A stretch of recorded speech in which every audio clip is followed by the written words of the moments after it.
ng'ogyeko obubenje waliwo ate endwadde y'ebizibu emanyiddwa nga brain tumor efuuse ekizibu eri obulamu bw'abantu ekyennaku endwadde eno ekyalemye abakugu okuzuula ensibuko yaabwo.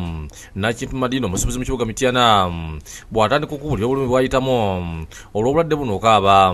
Naye ng'omutwe gunnuma nnyo, mpulira bubi era n'okukyuka sisobola kukyuka, guzitowa ensoga mulimu 99 obulumi mpulira bw'amaanyi.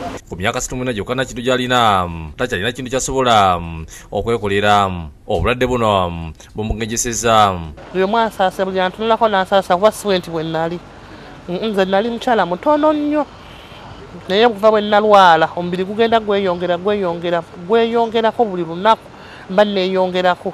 Dr. Fred Nakwagala okuva mu ddwaliro ekkulemulago agamba nti obulwadde buno buleetera omuntu okugejja nga bukusa obutonde bw'omuntu era nga busobola okukwata omuntu ku mitendera egitali gyemu. Ofuna omujjukira yafa. Omujjukira yali asinga obuwanvu mu Uganda. Kati ofuna ekikye yakifuna nga akyali muto n'awambuwa ennyo, kati ono ye Madina kye yakifuna nga akuze. Kati ekizimbe ekyo kikyusa hormones salawo omuntu akula atya, agejja atya, engalo zenkana size ki, ebigere byenkana size ki, omukazi alwala omwezi mu ngeri ki. Kati Nakintu ali mu kafuba okunoonya obukadde nkaaga mu butaano asobole okugenda ebuyindi okulongoosebwa.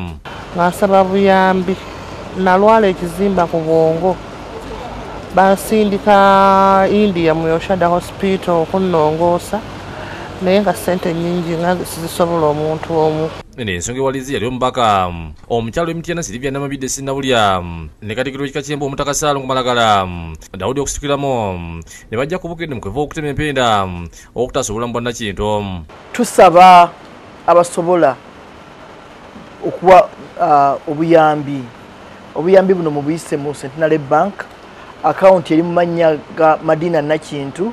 Bw'oleeta omutwalo omulala n'aleeta 2,000 ogenda okugatta nga tuwezezza $7,000,000 nga Madina alinnya ennyonyi ng'agenda mu India. Bannaffe enkola eno eya bulungi bwansi nga tuli mu kiseera kino ekya Jubileewo Ssaabasajja kye yatukubirizza